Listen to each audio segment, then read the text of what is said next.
Hi everybody, Cheaply Chic, Lynette here. Welcome back to my channel. So today I'm going to be creating some collage tags for the Sprouts of Joy collection for my journal. And like my typical collage tags, I am going to be using some file folders. I have a ton of them in my stash, so it's always a great base for me to use when I find them at the thrift store. And then I'm pulling out all of the book pages that came in my collection. These are items that came in the Sprouts of Joy kit.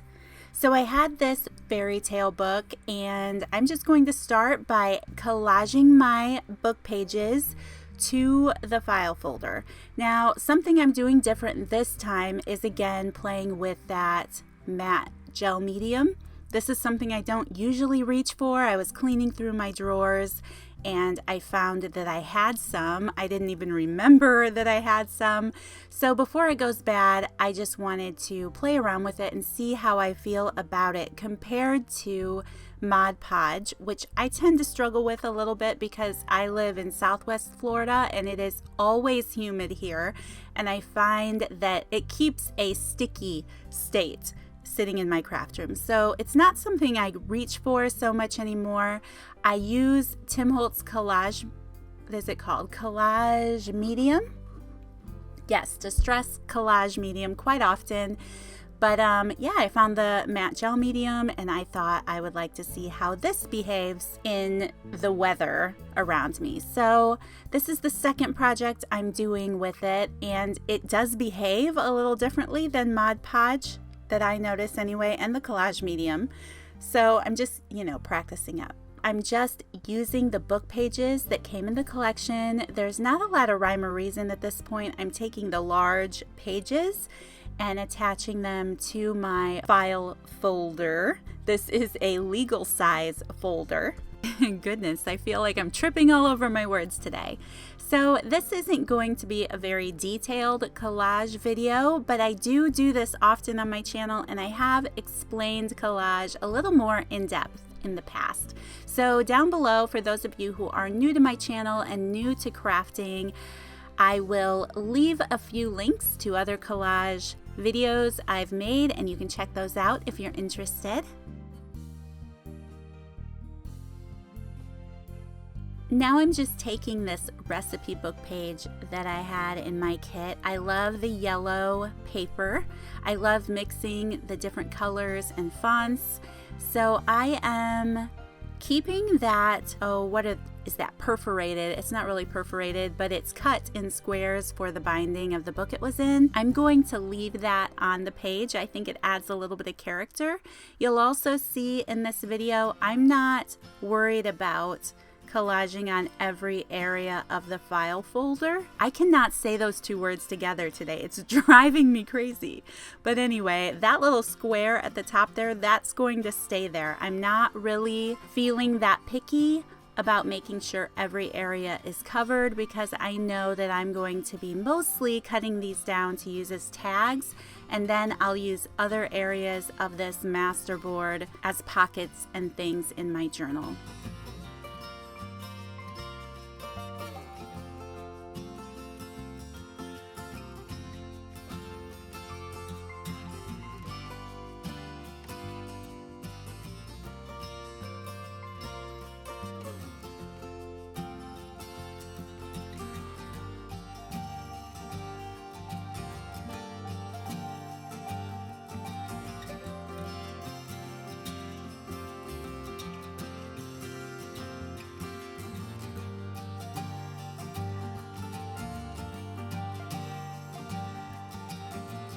I will say creating a masterboard like this is something I really find therapeutic. I'm not, what's the right word? I'm not that much of an artist in terms of being able to paint and draw. So I just think it is so much fun to just smear the glue over the paper, put the paper together, find different ways to stick colors and fonts and shapes together. There's something about it that is just so therapeutic to me. And if you haven't tried it yet, or you're intimidated by it, because I know I actually get a lot of comments from people who are, I just encourage you to go for it. First of all, what do you have to lose? Nobody else has to see it. If you saw the paintings that I tried to do following basic watercolor paintings, you would laugh at them, but nobody has to see them. I hide those things. So you can try making a collage masterboard and just practice and see how you like it. I think you'll find it really enjoyable.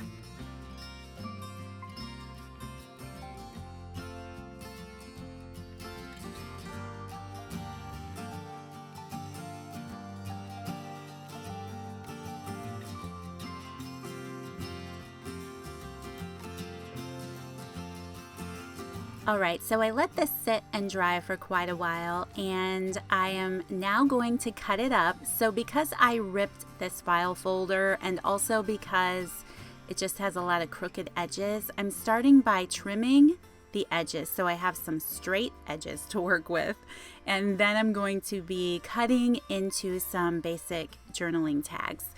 So I'm paying attention to trying to have straight journaling tags. I think I made them 3 inches by 6.5 inches. You can see that I just cut off some of that file folder there that I didn't collage over.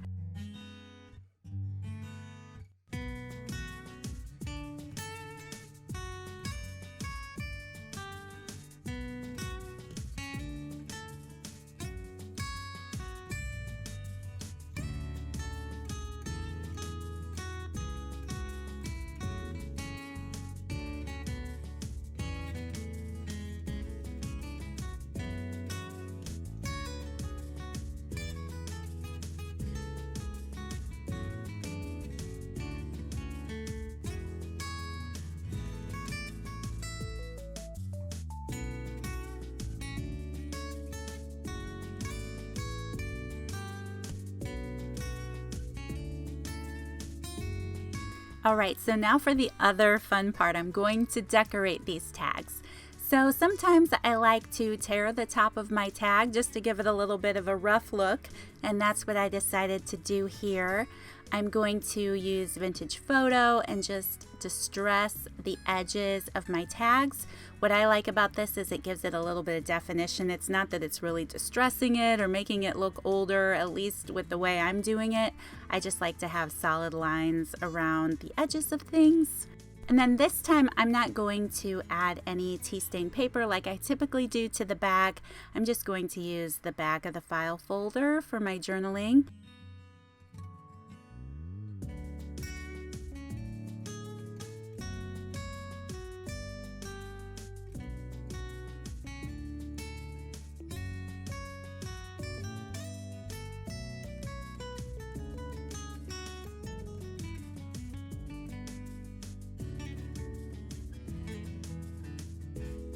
Okay, so I've made tags similar to this in the past, and I really love them. So this is archival ink. I'll start with the ink. It's waterproof, which is why I'm going to use it today because of the fact that I used that matte gel medium on the paper. I don't want my ink to smear around or anything. So these butterfly stamps came from the Dollar Tree. They are in the craft section. Typically I find them over by the stickers. I'm sure most of you have them already, but I am always shocked and surprised and in awe of the quality of them. I love them. So I'm going to use that butterfly stamp specifically today. And then you saw that I used my little Easter bunny stamp that I have from my stash. I don't have too many Easter stamps, so I'm using these bunnies quite frequently that you see in these videos the last couple of weeks. I stamped it on the book page like the butterfly. I used a purple ink, but I wasn't that happy with the way that it didn't show up. It wasn't really the focal point of the tag like I wanted it to be. So I took some scrap tea stain paper and I stamped on that, and then I'm going to glue that to my tag, and now it just pops a little bit easier.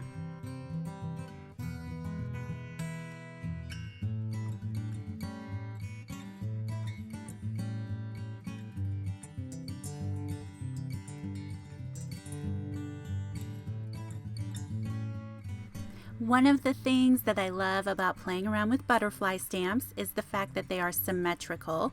So because one side is a mirror of the other side, it means I can do things like this that I'm doing here. You could do this with I'm guessing a star shape or a heart shape, anything like that. So I like taking the rule of thirds and adding 3 stamps across my tag there. So I have half of a butterfly on the left, 3/4 of a butterfly on the right, and I'm just eyeballing the tag to kind of give it some dimension. Instead of adding my stamping to the master board and then cutting it up, I really enjoy most of the time, I would say 90% of the time, stamping afterward and just playing with the tag itself. So that's what I'm doing here, and that's what I'm going to continue to do. So I got out some of my oldie but goodie Easter stamps again, and those are the items that I want to be my focal point. So I just decided to do the same stamping on the tea stained paper.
Now we're back to playing around with that butterfly again. So I try to do each tag a little different. There are a few ways that this could come out all right. So if playing around with the rule of thirds or symmetrical shapes like this is something new to you, if you just do a little bit of experimenting, I'm sure yours will look great in the end too.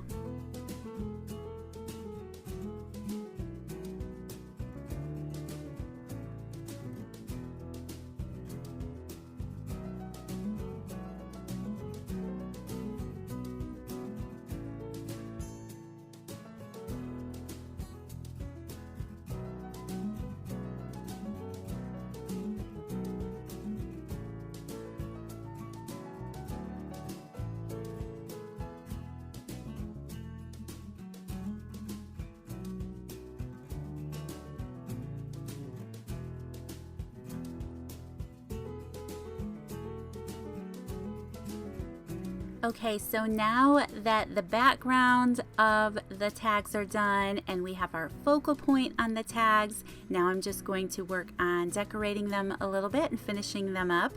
I love breaking out the washi tape when I, have a reason to do so, and I really thought this pink washi was a lot of fun. So I'm just adding a long strip to the left side of the tag and a smaller strip toward the top on the opposite side of the tag. And then just to add a little more interest, I'm going in with that yellowish green color. I think it complements the green butterflies pretty. So I'm just going to add a crooked little strip on purpose on top of that pink washi and a tiny little piece on the other side on the pink washi.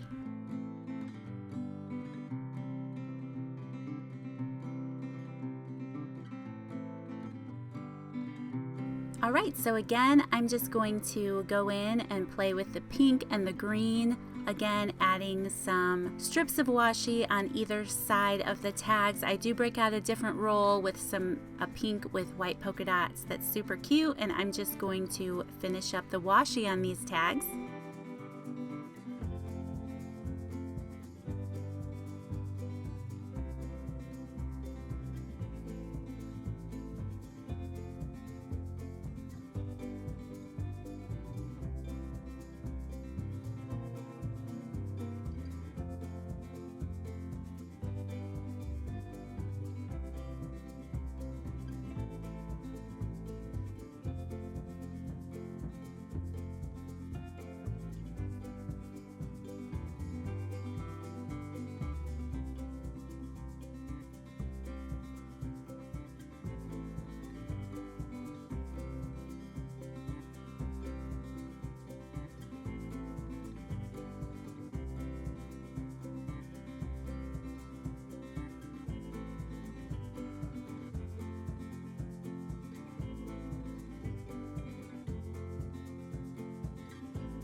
And now I have this piece of torn fabric. This is something I painstakingly torn a couple weeks ago, and it was so tiny that it was rather difficult, but I love that it looks like a little ribbon and it has that torn edge and those sweet little roses on there.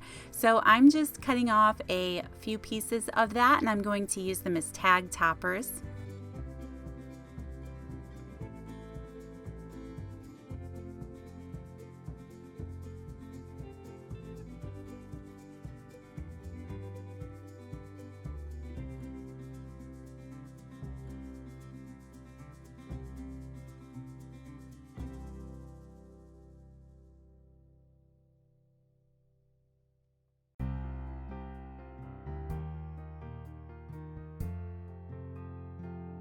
And then for just one more little touch of sweetness, I have a whole basket full of little cuts and doily pieces that I can cut apart and use on my tags. So I decided to cut up a few of those pieces. I already had my hot glue gun plugged in from a different project, so I just decided to hot glue some of those doily pieces to the top of these tags, and then that's going to be it for this project, you guys. I hope that you enjoyed. Thank you for sticking with me and listening to me fumble along the way, but I hope that you enjoyed seeing these tags, and I hope that they inspire you to create some as well. So thank you so much for taking the time to watch this video. Thank you to all of you who purchased this collection. I appreciate you all so very much. So be on the lookout for more videos, and I will see you guys in the next one. Bye.